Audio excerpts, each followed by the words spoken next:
কিছু শিখতে পারবেন।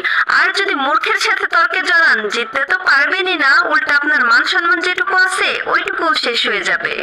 জামাই যদি খারাপ হয় তখন মেয়ের মা বলে, কি করবি মা, ধৈর্য ধরে সংসারটা কর, নিশ্চয়ই তোর কপালে একদিন সুখ হবে। আর যদি বউটা খারাপ হয় তখন ছেলের মা বলে, বাবা ওর তালাক দিয়ে দে, তোর ওর থেকে ভালো বউ বিয়ে করাবো। আমি আমার জামাইয়ের অনেক ভালো একটা বউ, আর এরকম বউ 2-4 এলাকায় খুঁজেও পাওয়া যাইব না। কি ভাবতেছেন নিজের ঢোল নিজে পিটাইতেছি? হ্যাঁ, আপনি ঠিকই ভাবতেছেন, কারণ অন্য মেয়ের যদি ঢোল পিটাইতে দেই তাহলে তো সে ঢোলটা ফাটাই ফেলবো, তাই আর কি নিজের ঢোল নিজেই পিটাই। শ্বশুর বাড়ির ঘড়িটা মনে হয় অল টাইম 2-4 ঘন্টা বেশি চলে। কারণ কি জানেন? কারণ সকাল 7টা বাজে ঘুম থেকে উঠছি, তারপর আমার শাশুড়ি পাশের বাসার খালারে কইতেছে, বাড়ির বউ যদি সকাল 9টার সময় ঘুম থেকে ওঠে তাহলে এই বাড়িতে কি কোনো আয় উন্নতি হয়? কোন তো কেমন না লাগে।